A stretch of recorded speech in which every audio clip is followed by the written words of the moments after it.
pertanyaan yang waktu itu aku butuh waktu juga sih, mikir juga gitu ya menjawabnya. Lebih baik nyimpan uang dana darurat atau lebih baik sedekah? Aku bisa bilang mungkin kalau menurut aku pribadi, aku bisa bilang sedekah tetap lebih tinggi posisinya dibandingin dana darurat, karena kan kita nggak pernah tahu ya Mbak Oki, kita maksudnya dapat pertolongan dari Allah lewat mana gitu kan, siapa tahu dari sedekah kita yang mungkin jumlahnya kita pikir nggak seberapa gitu, tapi ternyata membawa pertolongan buat kita yang luar biasa seperti itu.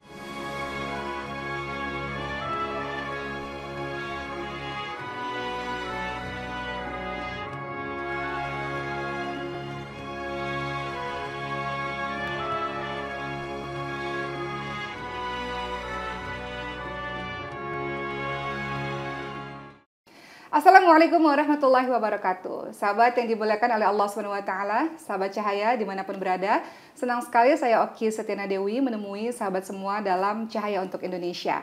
Nah, pada hari ini spesial karena kita akan membahas mengenai hijrah finansial. Siapakah yang akan menjadi bintang tamu kita? Ini adalah Mbak Putri. Assalamualaikum Mbak Putri. Waalaikumsalam warahmatullahi wabarakatuh. Mbak Putri ini boleh kita katakan sebagai perencana keuangan syariah. Perencana keuangan syariah yang sama-sama kita akan belajar dengan beliau.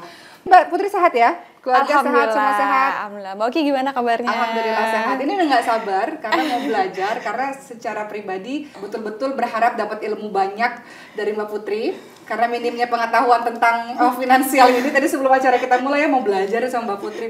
Mbak, ini kan istilahnya menarik ya, hijrah finansial. Karena selama ini kalau kita mendengar kalimat hijrah, oke, hijrah minadz-dzulumat ilan nur, dari kegelapan menuju kepada cahaya, minal jahiliyah ilal hidayah, dari kebodohan menuju kepada hidayah Allah.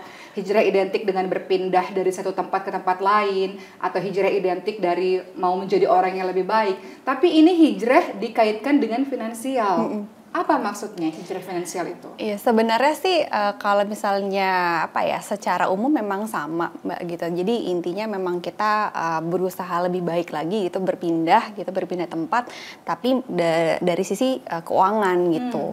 Jadi misalnya banyak banget gitu contohnya, karena memang kalau di Islam sendiri itu kan sebenarnya semuanya tuh kayaknya berhubungan sama keuangan juga gitu kan. Kita dari hal yang terkecil itu juga diatur dari keuangan kita, terus abis itu dan keuangan sendiri itu juga pegang peranan yang cukup penting banget, bahkan ke perekonomian di sebuah negara gitu. Sebenarnya kalau misalnya mau ngomongnya secara makronya seperti itu gitu, tapi kalau misalnya kita ngomongin yang lebih simpelnya, itu sebenarnya kita misalnya menjadi lebih baik lagi gitu. Sebelumnya misalnya kita misalnya pakainya bank konvensional gitu, terus kita yaudah deh kita pakainya bank syariah misalnya seperti itu gitu. Jadi hal-hal seperti itu yang mungkin kita bisa lakuin gitu, dan sebenarnya awalnya sendiri tuh bisa dari mindsetnya dulu gitu, hijrah finansial itu. Karena kalau misalnya aku boleh cerita sedikit nih Mbak Oki gitu, jadi perjalanan aku sendiri itu menemukan journey-nya hijrah finansial aku itu juga sebenarnya nggak sengaja gitu.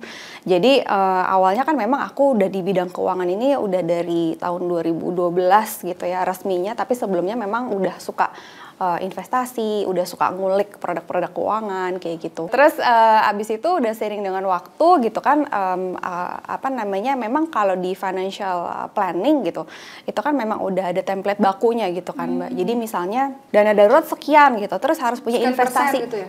Misalnya jumlahnya sekian gitu, untuk yang misalnya single sekian gitu, itu udah ada bakunya gitu. Terus investasi itu juga harus ada gitu kan, harus sekian, punya sekian buat dana anak sekolah, apalagi sekarang sekolahan mahal gitu. Nah, jadi sebenarnya mindset aku tuh terpaku waktu itu, terpaku pada pakem-pakem itu gitu. Dimana aku juga berpikir kalau misalnya dengan seiring bertambahnya tingkat perekonomian aku, itu juga membawa kebahagiaan buat aku. Sampai pada satu titik tiba-tiba aku istilahnya dapat jackpot lah ya gitu. Jadi ada salah satu investasi aku yang memang hasilnya itu bertambah waktu itu sampai 300% dari total. Wow. Waktu itu masih, Masya Allah. Waktu itu pandemi-pandeminya nih? Jauh sebelum pandemi. Masya Allah. Jauh sebelum pandemi. Nah, jadi waktu itu aku masih single juga kan gitu. Waktu itu masih single, terus tapi waktu itu aku jadinya belanja gitu. Jadi belanja terus, belanja lagi, karena aku pikir itu belanja membuat happy gitu kan. Tapi ternyata setelah dijalanin, aku bisa melakukan apa aja maksudnya pada waktu itu ya, karena nggak punya tanggungan juga, kok aku nggak merasa happy gitu. Aku kok nggak merasa happy, ada yang kurang nih, apa ya gitu. Akhirnya aku mencari tahu gitu kan, apa yang kurang gitu.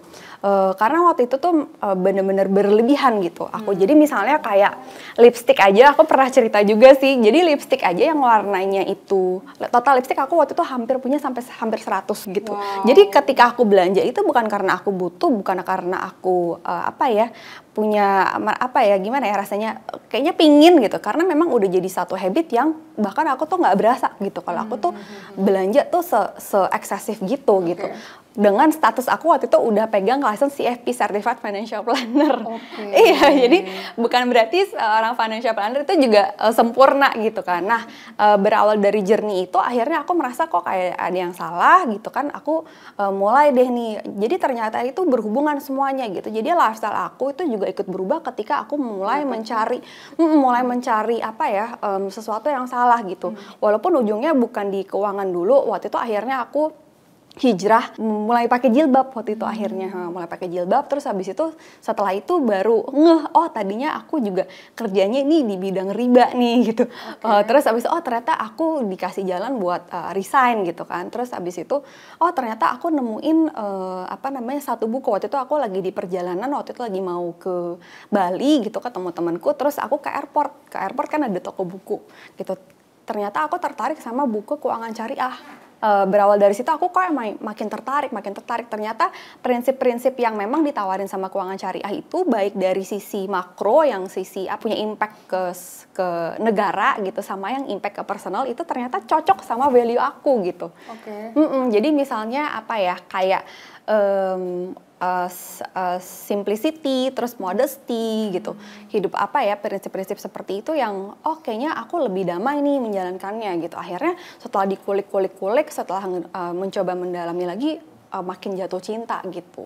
Jadi aku merasa sebenarnya kan sekarang lagi tren ya kayaknya apalagi di masa pandemi ini, semua orang kan nyari healing gitu ya, kan nyari ketenangan batin dan lain sebagainya karena kita nggak bisa ketemu orang gitu. Nah sebenarnya di hijrah finansial tuh sebenarnya juga sama seperti itu gitu. Jadi kita bukan cuma shifting aja ya yang tadinya pakai misalnya bank konvensional terus jadi bank syariah, terus yang misalnya tadinya mungkin masih punya utang riba gitu jadi pengen ninggalin, itu sebenarnya adalah bagiannya gitu, tapi sebenarnya core-nya itu di mindset-nya, di value yang kita pas kita ikutin itu merubah keseluruhan kehidupan kita gitu. Mbak Putri kan bilang sebelumnya itu sebenarnya udah ada loh pakem-pakemnya untuk dana darurat sekian.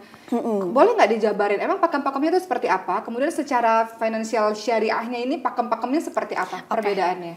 Jadi kalau misalnya di perencanaan keuangan yang konvensional gitu, itu ada pakem-pakemnya. Misalnya kalau dana darurat itu kalau single itu paling nggak punya 2-4 kali. Kalau misalnya itu mungkin lebih bebas gitu. Tapi yang membuat perbedaan yang signifikan itu adalah mindset di mana kalau misalnya dulu gitu sebelum aku mempelajari keuangan syariah, kalau orang nggak investasi itu bakalan susah hidupnya. Ya gitu. Atau kalau misalnya orang nggak punya asuransi itu nanti kalau misalnya sakit udah pasti auto miskin gitu.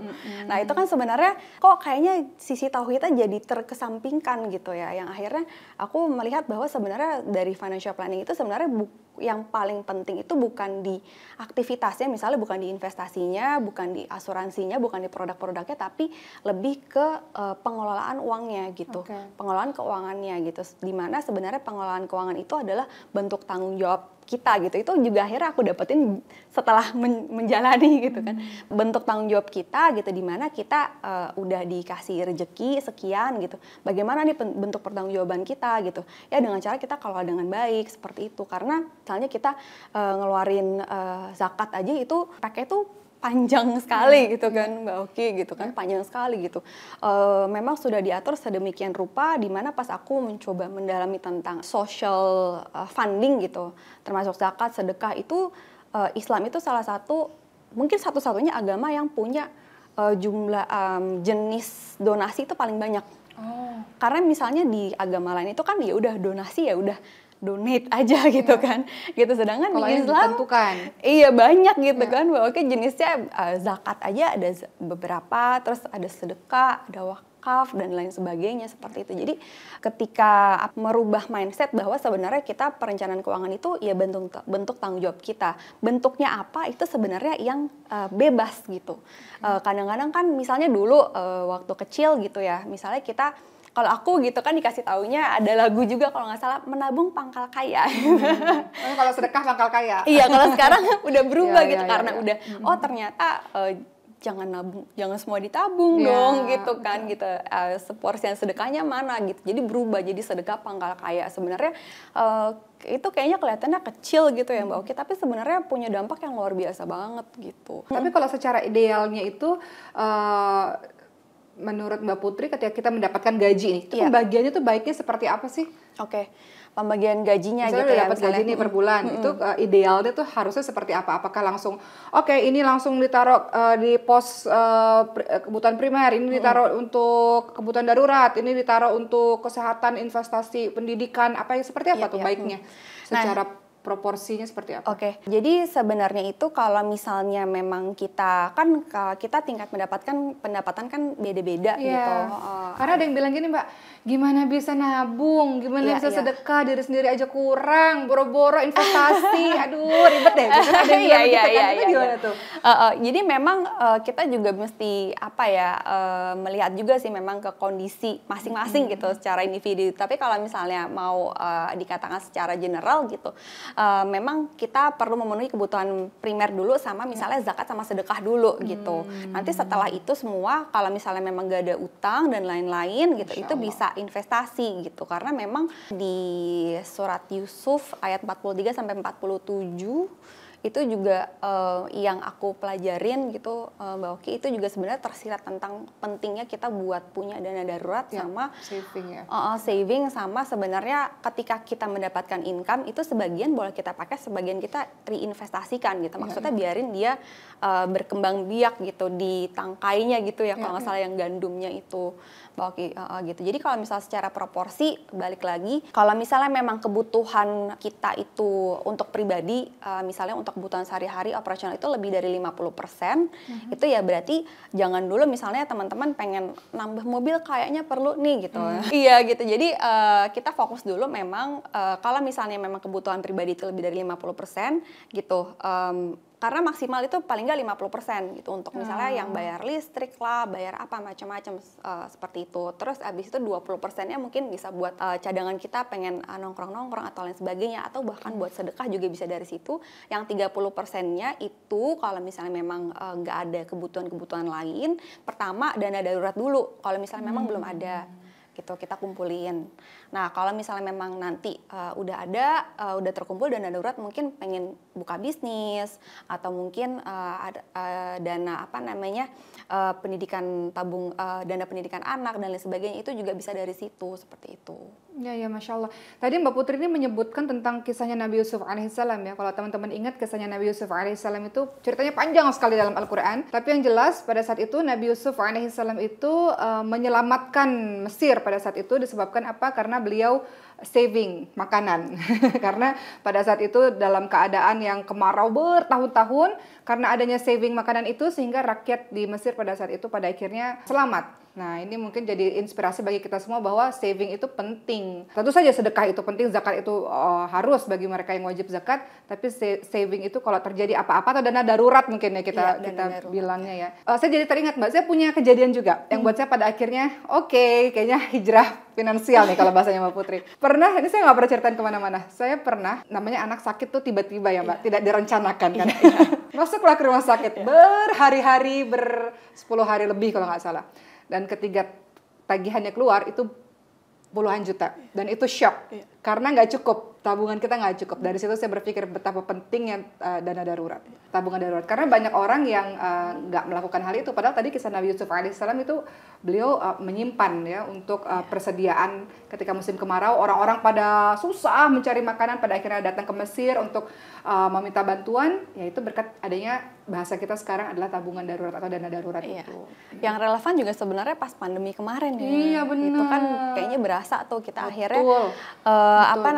ketika adanya pandemi itu banyak sekali diskusi-diskusi yang akhirnya bilang gitu kayak, oh ternyata dana darurat sepenting itu ya. Betul. Gitu. Maksudnya kita semua benar-benar merasakan nih seperti itu, baik di bisnis ataupun di individu seperti itu gitu. Jadi dan itu ternyata ya kalau udah ada di dalam Al-Qur'an juga memang ternyata sekomprehensif itu gitu anjuran-anjurannya dan lain sebagainya gitu ya tentang keuangan yang bikin aku makin jatuh cinta gitu sama keuangan syariah seperti itu. Iya, karena ini juga mungkin teman-teman juga merasakan ya ketika masa pandemi banyak sekali orang-orang yang datang kepada saya yang kita lihat secara fisik sangat mampu gitu. Ternyata juga ini menjadi pembelajaran bahwa kita betul-betul harus prepare tabungan darurat dan sebagainya.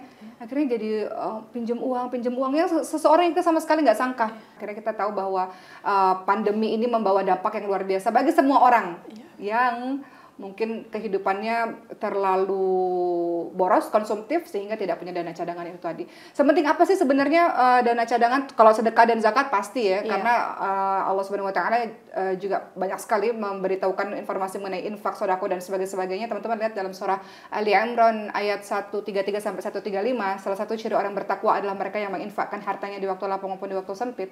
Tapi kalau tabungan darurat ini wajib nggak sih sebenarnya?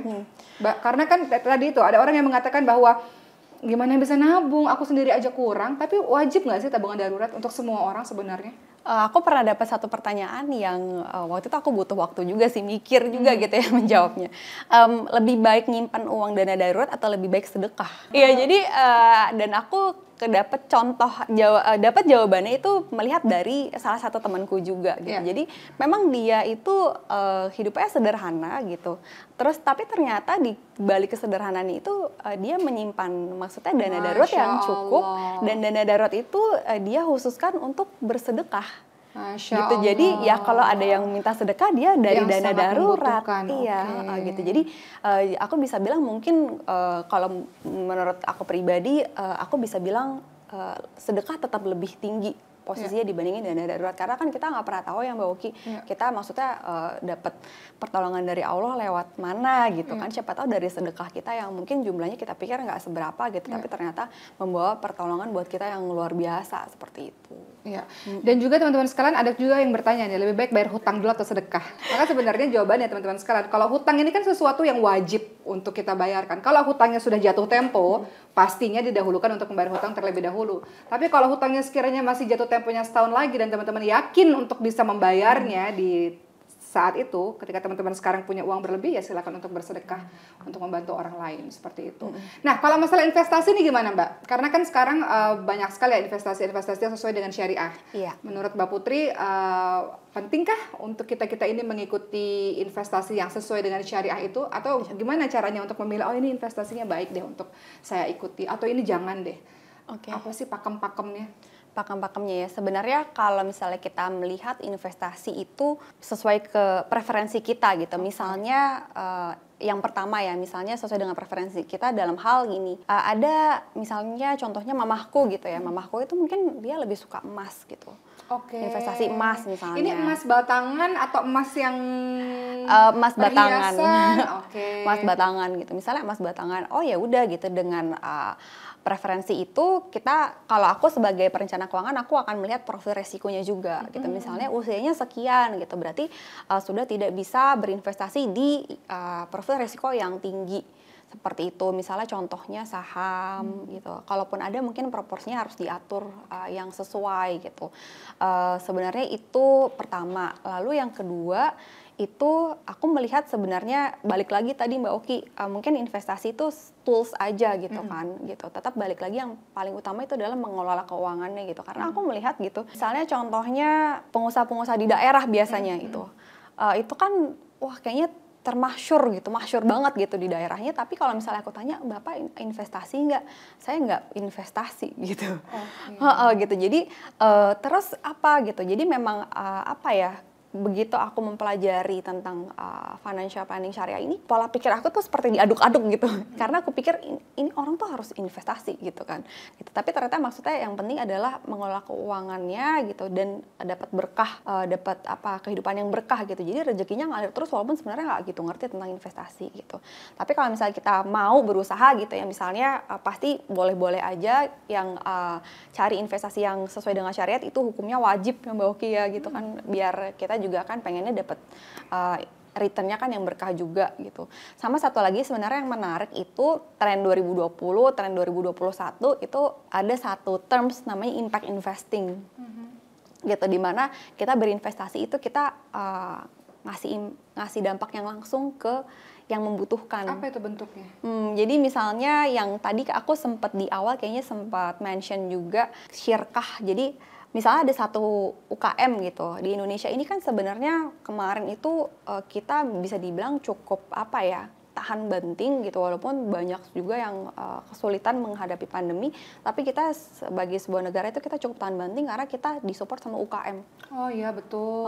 UKM kita kan jumlahnya 62 juta UKM. Apalagi sekarang udah ada sosial media ya, bisa memasarkan lewat sosial media, hidup dari sosial media. Betul, jumlahnya 62 juta UKM dan menyerap lebih dari 90% tenaga kerja di seluruh Indonesia. Jadi yang menyerap itu bukan perusahaan-perusahaan besar multinasional, tapi UKM. UKM yang kecil-kecil yang jumlahnya 62 juta ini gitu. Wow.